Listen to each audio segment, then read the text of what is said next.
Bonjour à tous, tout de suite votre émission Agenda, une sélection d'événements à venir près de chez vous. Le 1er décembre, c'est la 35e journée internationale de lutte contre le sida, un virus avec lequel vivaient 39 millions de personnes en 2022.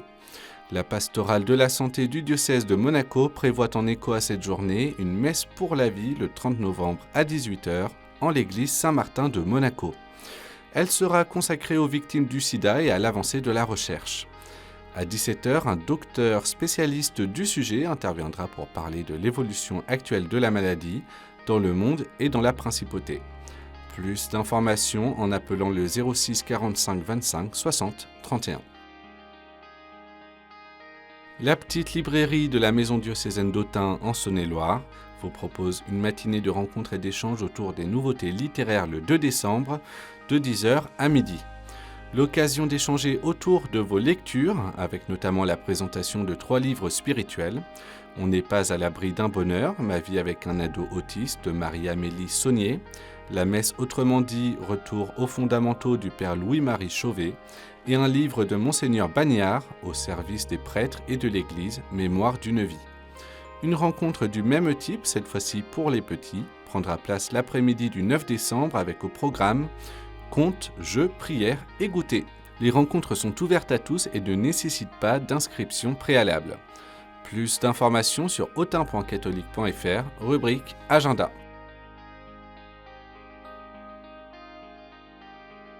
Les reliques du curé d'Ars Jean-Marie Vianney cheminent dans les 4 coins du diocèse de Beauvais. Depuis ce vendredi matin, les habitants de l'Oise ont la possibilité de vénérer les reliques de Saint Jean-Marie Vianney qui vient à leur rencontre.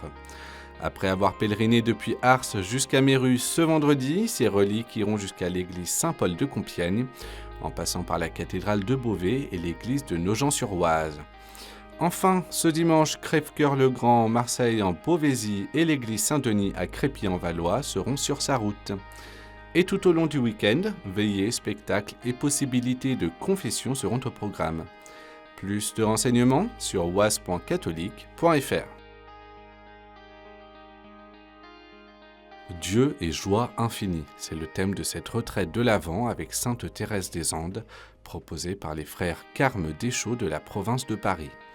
Morte à 20 ans, 1 an après son entrée au Carmel, Sainte Thérèse des Andes est la première chilienne à avoir été canonisée.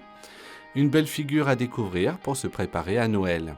Après une introduction à la retraite le 29 novembre, vous recevrez un mail chaque vendredi dans lequel vous trouverez une méditation à partir de l'Évangile et des textes de la Sainte, des pistes de mise en pratique, un podcast de la méditation et le calendrier de l'Avent pour prier au quotidien.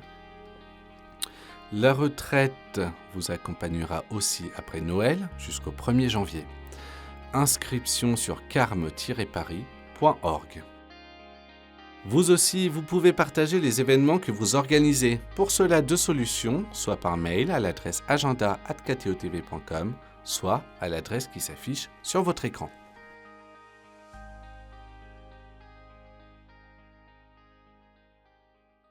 Et c'est en musique que nous nous quittons, avec un extrait de Rêver plus beau, interprété par Oli, et tiré de l'album Croire en ce monde, la suite.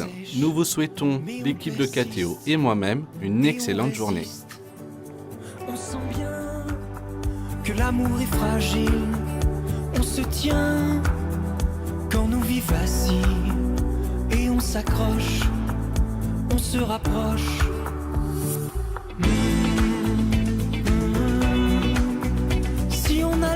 Le ciel, là où se cache l'essentiel. Si on déployait nos ailes comme un oiseau.